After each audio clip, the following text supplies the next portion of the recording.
Hello, everyone, and welcome to the it's May already, to the May koha-US sysadmin SIG.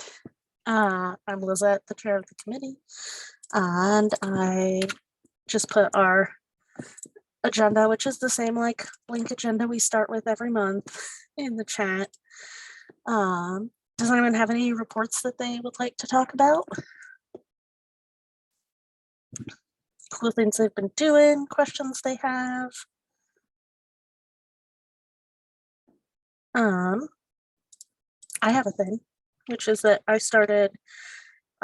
built a little dashboard for our monthly statistics so that instead of running like 12 monthly statistics reports, we can run one. Well, it only does part of it right now because I'm still working on it, but and it's kind of a big report because of the way that we set it up. Here, let me, that's this one.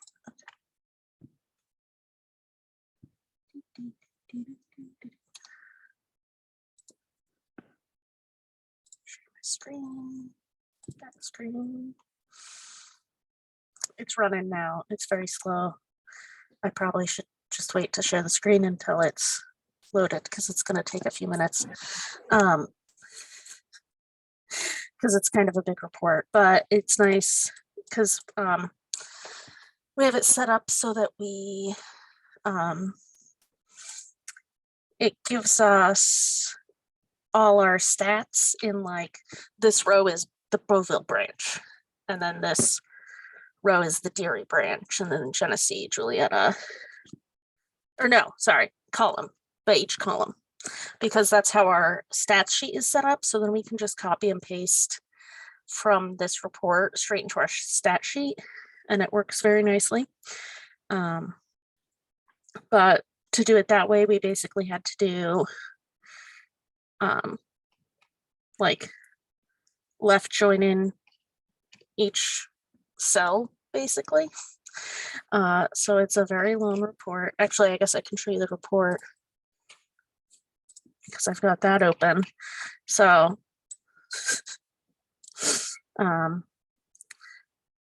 it's very long. There might be an easier way to do it this way. I am not sure. And some of it is also like the way that we run statistics. Some of it's based on collection codes. So this is like still just the adult stuff.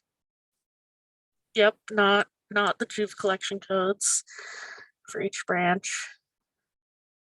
And then we've got the adult, everything else. It's running right now. It takes a couple minutes to run.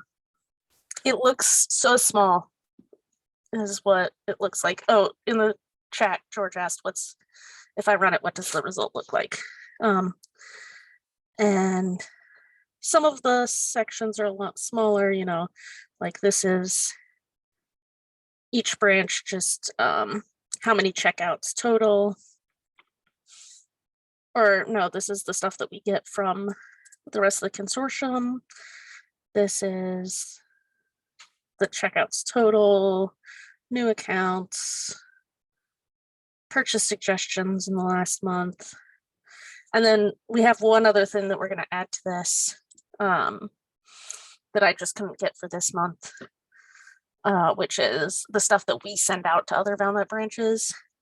And that's just like a huge report, and I couldn't figure out what I was doing wrong with it when I copied it in as its own new row. So I'm not sure. Yeah, if I thought about this, I would have run it, you know, when I got here 10 minutes ago. Because it takes a little while to run. I'll probably just set it up as one of our monthly automated reports. So then it'll come and we can just copy and paste it. And this is all that it looks like. But here, let me open up our stats too. Oh, that's, so we can just copy like the first 3 rows. Oh. If we had it in like a Excel sheet, we could just copy these 3 rows and then paste them into these 3 rows without formatting. And that would work really nicely. So like, it's a pretty simple little report, but it's better than running 1, 2, 3, 4, 5, 6 reports. And the ones that we get automatically emailed right now have like a day by day. So we can see like if one day is getting a lot more use or is a lot busier than other days. And we still save that so that we can use it if we want to. But then this is just like a really easy way for whoever's doing the access services stats to be able to put them into our main sheet real quick. So yeah, that's what I've been working on, and our Holtz report that's broken because of a rota problem. So items that have been requested for transit but aren't in transit aren't showing up on the hold report. And yeah, rotas were broken for a while, and so each branch has like 800 bins that should be rota in, which we're not having them pull all of it at once because our branch managers don't have enough time and our courier doesn't have enough space. So we are doing it like a little bit at a time. So we can't just like get everything in transit and have it fix itself right away. So we have a report that'll pull all the things that should be on that report, but then it's also picking up things like that are waiting on hold for patrons and stuff like that. So I've been working with Bywater to get some of that stuff fixed.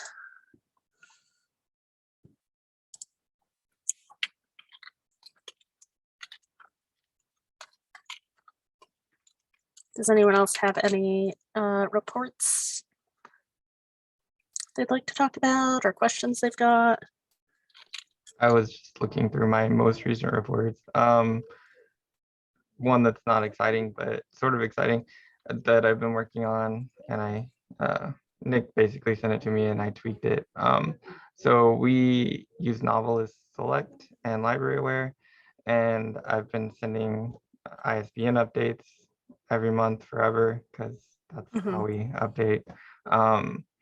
And so I started poking at EBSCO about their on the shelf service, which can like link up using APIs, and I asked Nick about it. The API can't show availability yet, but we can show that all with reports.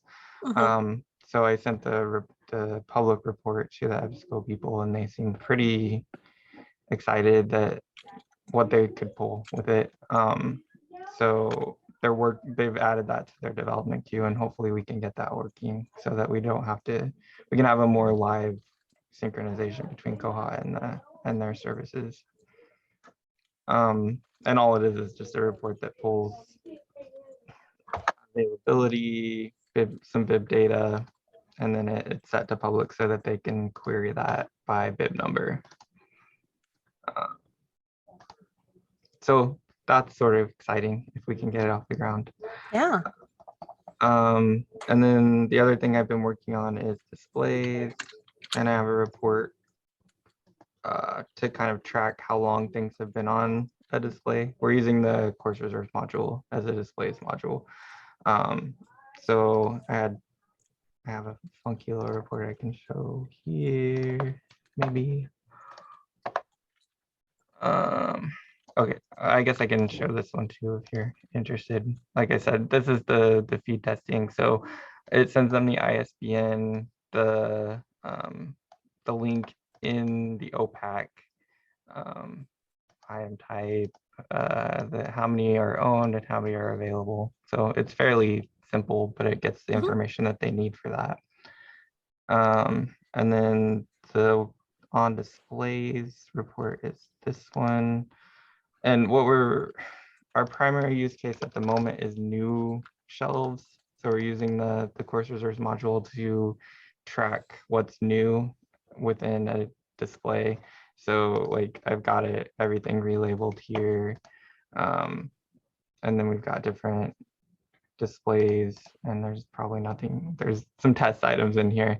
But one of the things I wanted to do was have a report that you could keep track of how long things have been on the new shelf so that we can run it to figure out when he's pulled off.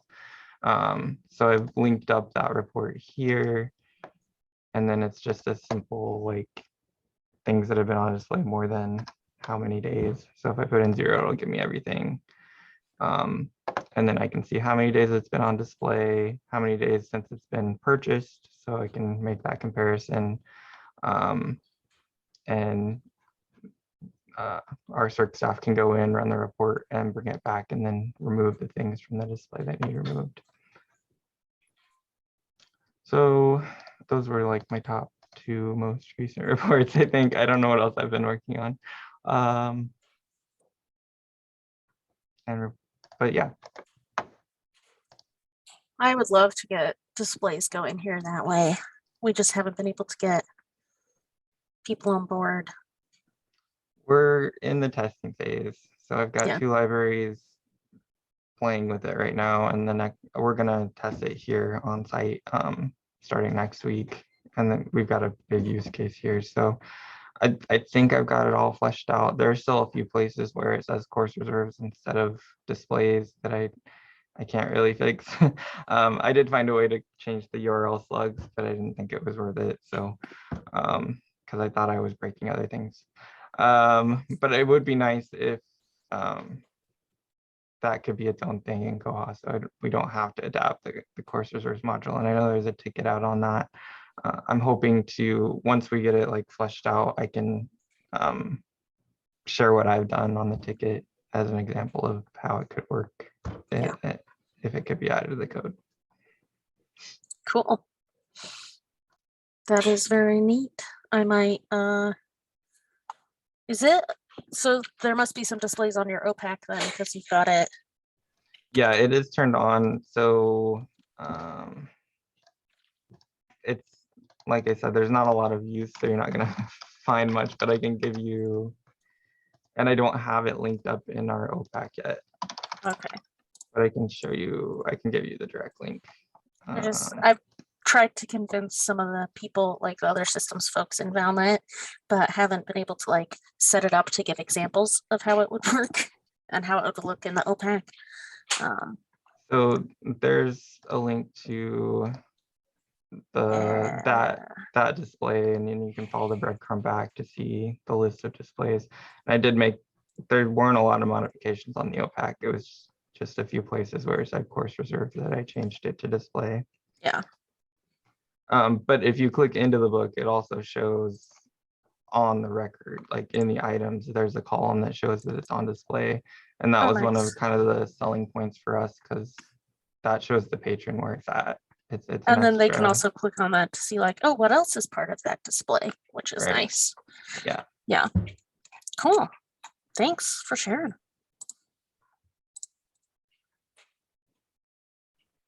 I think that there's a bug somewhere that asks that there be a separate display module, because I can't use displays as displays, or I can't use course reserves as displays because I have a library using course reserves. So that would be a good one. I'm at home today, so I don't have, this is my vacation. This is how I spend my vacations, hanging out with you guys. So I don't have a lot of my notes, so I don't know what the bug number is, but there is a bug that says, could course reserves be duplicated to create a real displays module instead of just messing with this? And Jason put the bug in the chat there. So that would be a good one to comment on if you're interested in displays and actually having a displays module instead of just hijacking course reserves. Yeah, it hasn't really got much traction since Ed talked about it at KohaCon in Portland in 2018. Most of the comments are from like around that time, September of 2018. In fact, that's the last comment is from September 2018. So yeah, if we could get comments on that, if it's something people are interested in, that would be great. If you've already commented, feel free to comment again. Yeah. This hasn't done, nothing's happened on this? Geez, it's been 4 years. I'm gonna do that right now, if I can find my login for Bugzilla.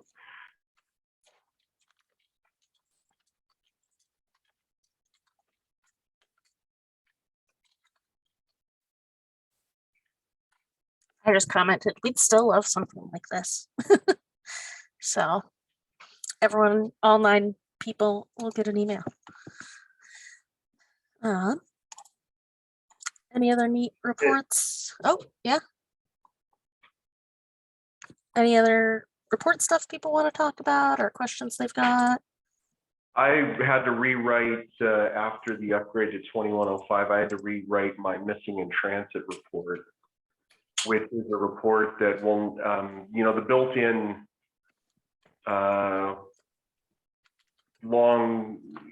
what is it? The transfers to receive on circulation only shows the transfers that are coming to your library. Mm-hmm.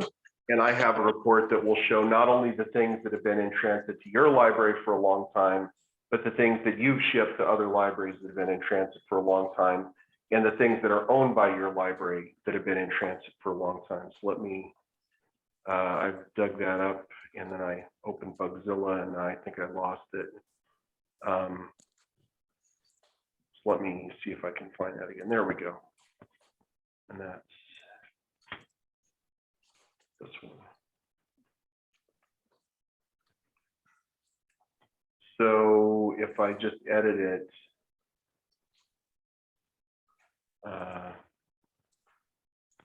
the way that it's working is essentially it's running 3 reports in one report, and it's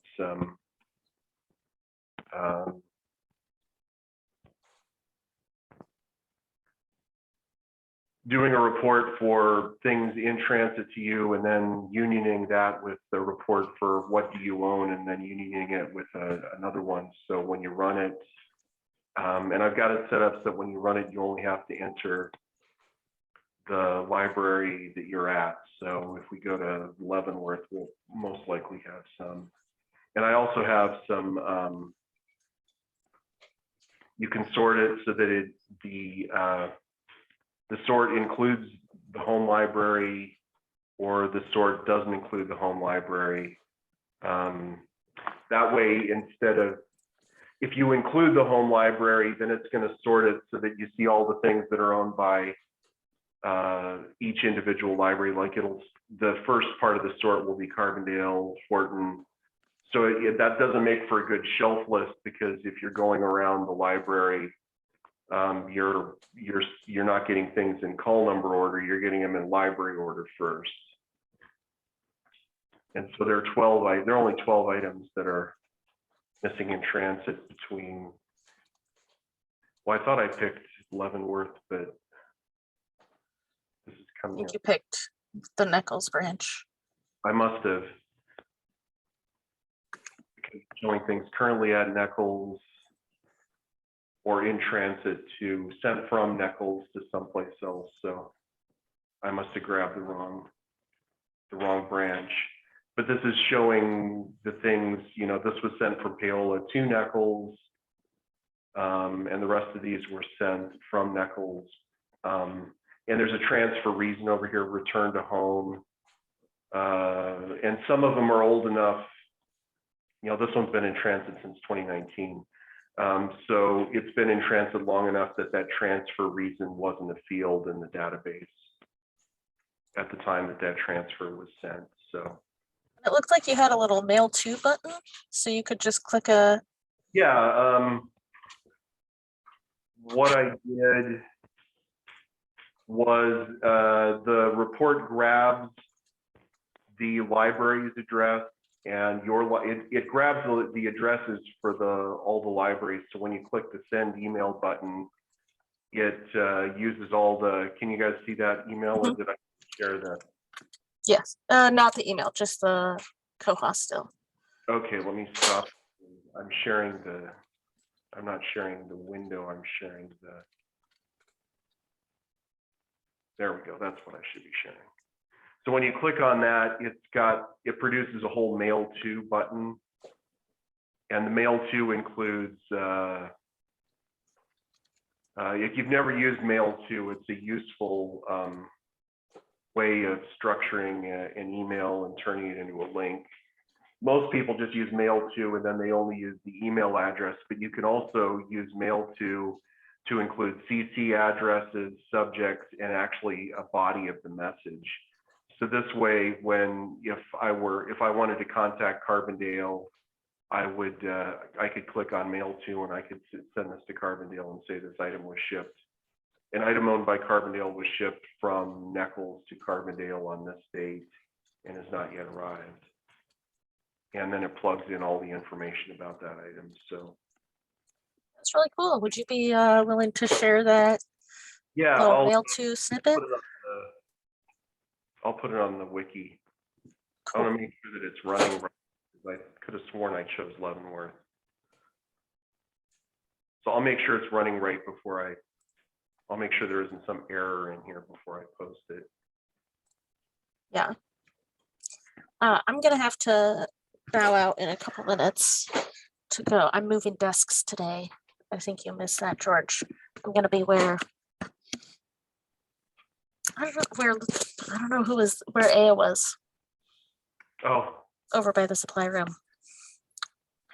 Less in the way of the traffic. So and I have to move today before my other meeting at 9:30. So I'm gonna have to bow out in a couple minutes. Does anyone have any other reports they want to talk about? I actually had a question about not necessarily a report, but the reserves database schema, and specifically the found codes. I know that there's like F for found and W for waiting, but I was wondering about the F. Is that for the item is waiting on the hold shelf, or is it just that the item has been trapped and can be transferred or still making its way to the hold shelf? Does anybody know? I'm pretty sure F is that it's been scanned, but not like, and is put in transit or something. And that W is once it's like the hold slip for the shelf has been printed, like at the branch that it's supposed to be picked up at. Right. yeah, I think the F means that it's been checked in and captured, and that specific item has been assigned to fill that hold. I'm 99% sure on that. Yeah, I'm just thinking of like, because I look at the logs sometimes when we're trying to figure out like if we can't find a hold or something, what happened. I'm pretty sure that F is the item has been found and is on the way. Yeah, I think it means that somebody has clicked confirm. And then, but confirm. not at the Yeah. library that it would be waiting at. And then waiting would be like the hold available email has been sent. So theoretically, if you want a report that says the library that has the most filled holds, or the material that fills the most holds, you go with F. But if you want a report where the holds are picked up the most at a library, you'll go with W. Yeah. Okay. Yeah, the thing is that F and the W and all of those codes change when different things happen. So it's only going to tell you what the situation is at the moment you run the report. Unless you're using the action logs. Oh, 'Cause so you're that's talking about running a report on the action logs, not the reserves table. well, just because that also has those, it uses those same codes. So if you wanted to see like over a time period, you might need to run it on the action logs instead, which can be kind of a headache to run stuff on the action logs and make it work, but That's Yeah, what I was doable. thinking. Yeah. I would want to look at the action logs and see where that data is recorded in the action logs, because if it's somewhere in that, it's in the info. if it's in the info, that's a headache to pull data out of the info. Yeah. Although we've got a report for new patrons where either they were created by Moscow Stat or like whatever branch you select, or they were changed from self-registration that Bywater helped us with. have a filter that has a snippet of code for like grabbing that out, and that might be useful. Hi, Julia. Okay. Let me. Sometimes I come in at 8:30 and nobody. I'm in a meeting. Oh, I said it's busy. No, I'm in a meeting. All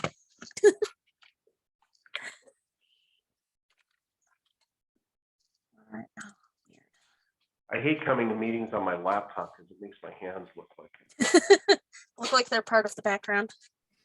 That's the only way I can actually have meetings is using this laptop. My desktop, the network just cuts out every couple of minutes. So Yeah, so like this is the little action log where like before it was self-registered and now it's not, and the intranet was who did it.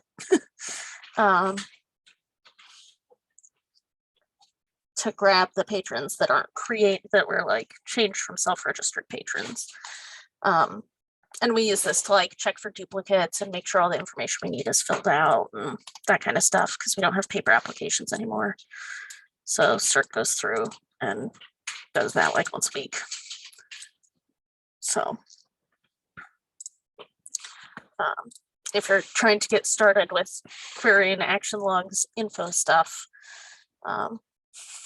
that might be helpful, but also the action logs are a headache to run reports on. So I vaguely remember trying to do that and just giving up in frustration. So I use the action logs just to read them, but don't run any reports to query them. So yeah.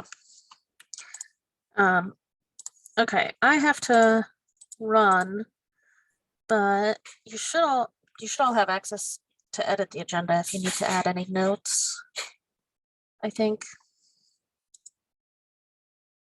Is that right? No, it looks like I need to request access, but maybe we won't run into any other things we want to talk about. That's fair. That's fair. Oh yeah, you're not actually. Jason's not Huh. the secretary any damn thing anymore, right? That's Yeah. accurate. What's your email, Jason? jrob@sekls.org. Oh, there we go. When I put in J before, it didn't come up. Okay, well. Oh wait, not G. Oh, Well, we're taking care of that. Here's a question I have that Lisette just triggered in me is how many consortiums or how many of you have like a group wide application process, a process that's same across more than one library? I guess that'd be more of a question for the consortium group, but Ours is different. I mean, we have the same self-registration form, but then everybody's got different thing, you know, what they care about. yeah, I What they kind of know require. what your situation is, but I was wondering if anybody else worked in a situation with multiple libraries where there's a standardized application form across multiple libraries. we don't. Ours is Wild West. Everybody does what they want. Yeah, that's what ours is.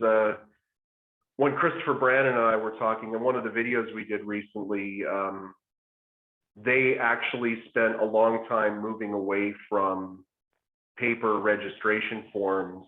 And now the city there in Coeur d'Alene wants them to move back to a paper registration form, because with all of these issues about people challenging books and saying, my kids shouldn't be allowed to read those books, the city wants documentation to cover themselves.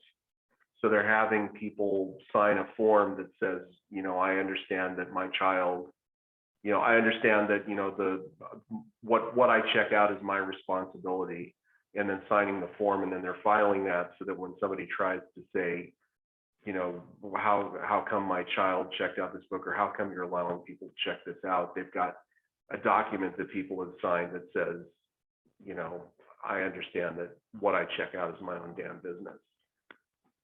So We do have a fairly standardized card format, and on the back of the card there's like basically a little contract that they sign So that is a consistent thing for most of my libraries. There's a few libraries that have gone out and gotten their own cards.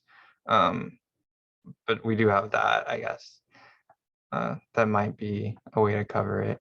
But yeah, as far as how they do it, they all do it their own way. I don't think we've had anybody that's fully converted to all online though. I think most are still doing forms. I had one library that was just copying driver's licenses and filing those. So we talked about that.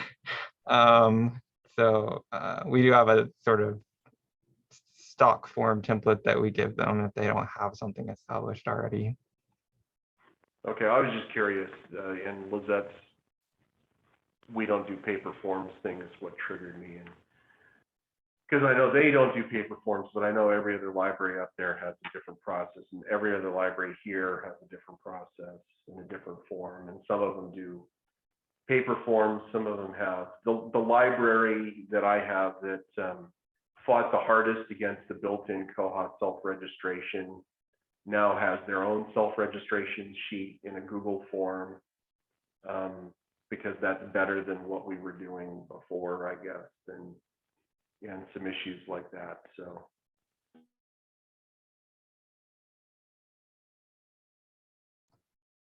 So Lisette disappeared.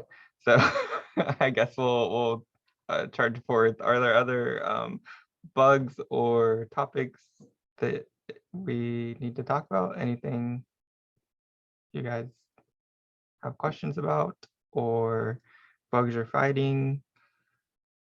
I think I did have a bug, but I remember.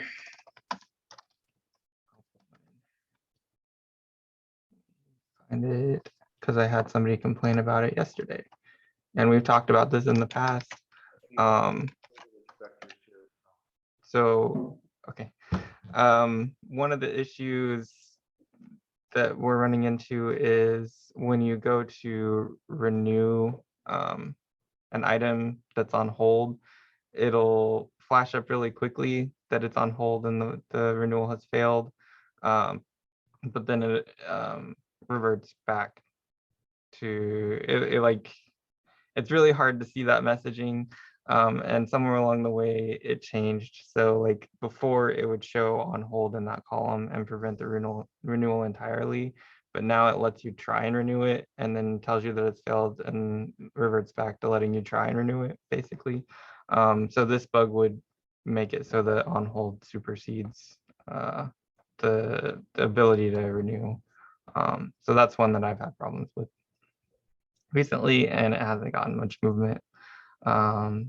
So I made a mental note to talk about it here. And that one's in chat. If it's plaguing your existence, feel free to comment as well and get some more movement on it. Are there other things you guys want to talk about? Looks like Barbara put a bug in the chat. Yeah, I put one in.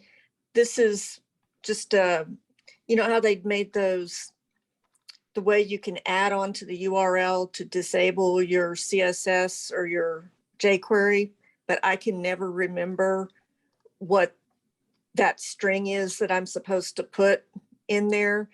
So this was just a thought of in the preferences to make a note on the preference that this is what you use if you wanted to do that, so that you didn't have to sit there and think, well, I would do that, but I'd have to spend 10 minutes trying to figure out what that string is I'm supposed to put on there. So it's just like an informational thing to indicate you can do this and this is how. Yeah, that's a good idea. The other problem I have with this is when you want to like string them together. So if you want to turn off CSS and jQuery at the same time, I always have to look that up too. Yes. It's tricky. So yeah, adding more, I guess it's sort of dangerous to add more clarity to that because then people can figure it out. But at the same time, I think it would save us some headache if it was more clear.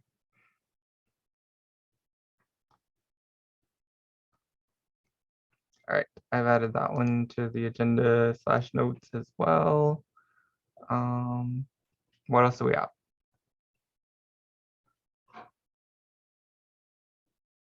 Burning system admin questions, which is basically anything.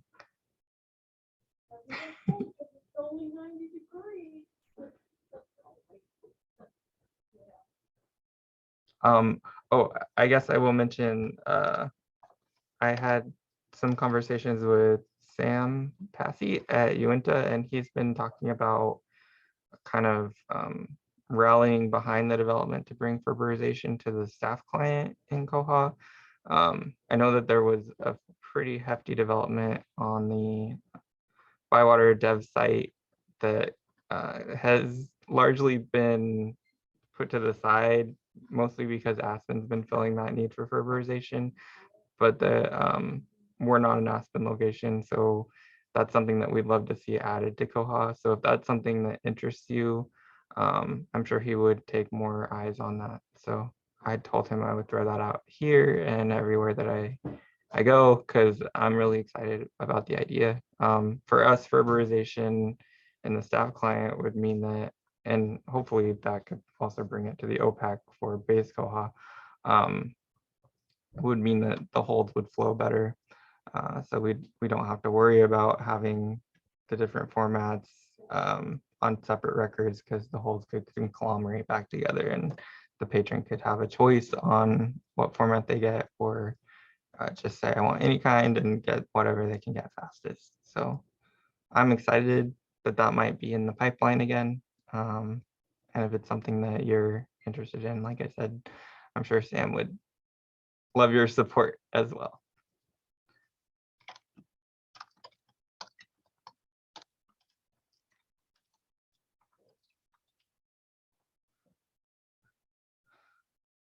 And I think that's the only other thing that's at the front of my brain space. So does anybody else have anything you want to talk about? My brainosphere. I'm trying to make brainosphere work. I want it to happen. Make it a real word. I'm not seeing any unmuted mics or chats. So we'll hang on just a second longer, and if anybody else has anything you want to talk about, we'll do that. Otherwise, we will go ahead and cut the meeting short. Well, just a reminder that koha-US is presenting KohaCon this year in Lawrence, Kansas, September. I think it's like the 20th through the 23rd. It's in that week. There's a link on the koha-US site, and start thinking about a presentation you could make. We're going to be opening up the call for proposals for presentations, I think tomorrow. So just start thinking about that.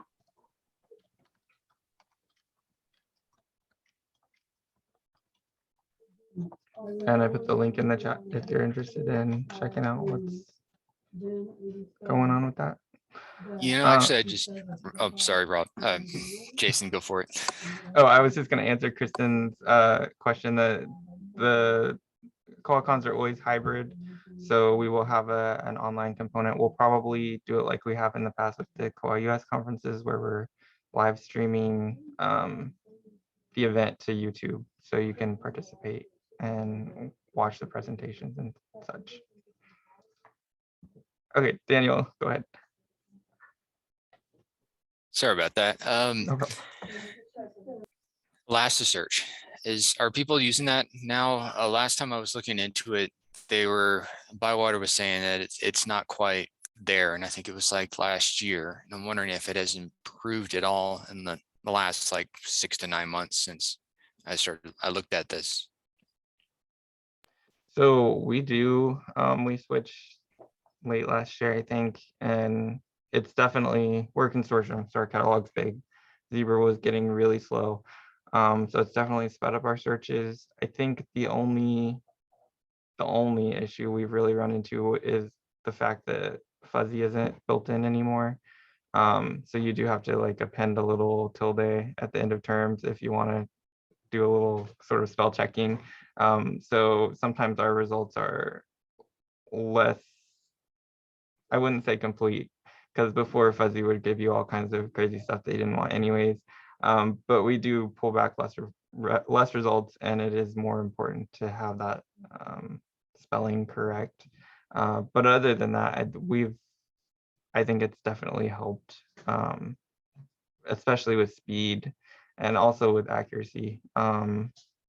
There's more control over the relevancy rankings and that sort of thing. So overall, I think it's been an improvement for us. Is anybody else using Elastic?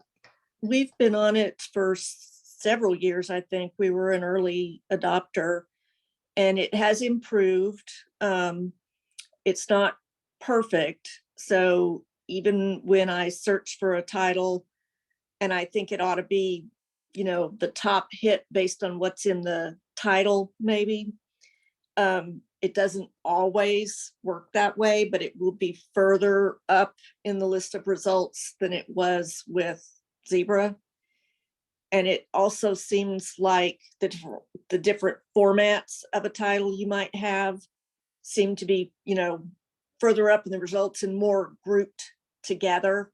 And with Zebra, I can remember we'd have, a title and we'd have the audio book of it or something, and it might be found on page 3 of the OPAC results. And this has really improved that, but it isn't perfect, but it's a lot better. Yeah, I remember one of our several searches is always Harry Potter and the Sorcerer's Stone, and before we would without fail get like the VHS in the top 3 results. So and now we're getting books in the top results, which is what we wanted to see. So I think that most things are better, some things are worse, but I think overall it was an improvement for us. Yeah, actually might start looking into that again, but our trouble with Zebra came down to when you were searching for the book It, and that just gave us all kinds of weird results. But if it can do that better, then it might actually be worth looking into. Although the spelling thing is kind of Yeah, the lack of fuzzy was something that we had to get used to. We trained on the different keywords and things that you can use, and encourage. We put that in our patron brochure. We put it in our staff training. So I haven't had any angry people, I guess. The worst part is like every once in a while we'll get maybe a request in to go to our statewide system because they can't find it in the current catalog. But usually we've got a layer of librarians looking and checking and double checking before we get out to that next level. So one other thing to note about it is on the staff side, if you're just searching the catalog, it's using Elasticsearch, but if you're going into the cataloging tab and you're cataloging that way, it is not using Elasticsearch.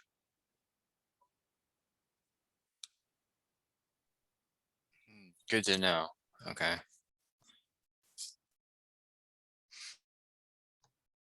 and I just did a search for it king because I figured that's the search for it, and it does float the book to the top for us, and then a different copy of the book, and then a different copy of the book.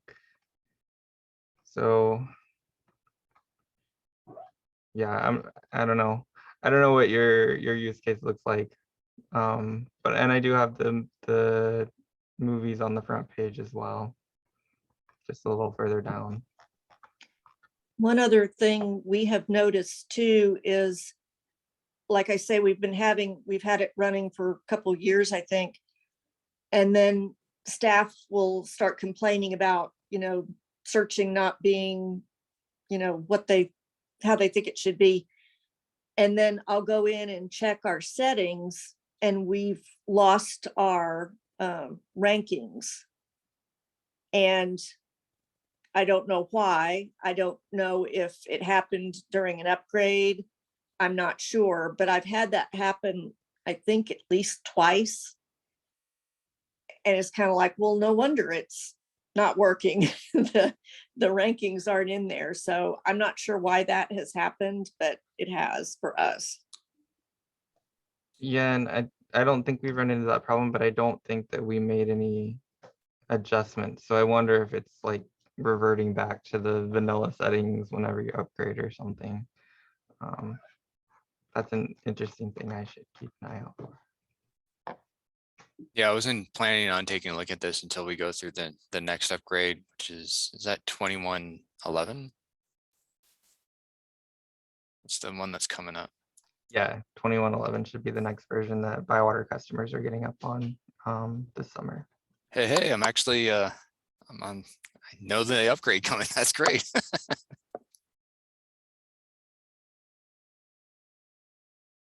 I haven't really looked, we've looked at the upgrade a little bit in some of these meetings, but we haven't dug in too much. So I'm sure there will be more to come. As I'm pretty sure those are coming June, July, August-ish for Bywater customers. So we'll probably be hearing from Bywater as well. On that. Yeah, we have an upgrade date in July and we're Bywater. So, and I've seen they have a page up with the notes, but there's not much right now. I'm assuming there might be some more as we get closer to the date, and we'll see what they say on the webinars when they have them. So.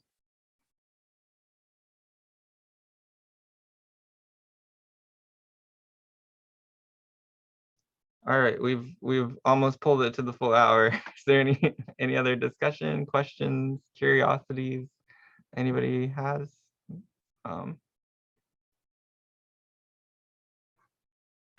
I guess I should add. We talked about Elasticsearch. We talked about upgrades. Maybe next month we can go over it a little bit.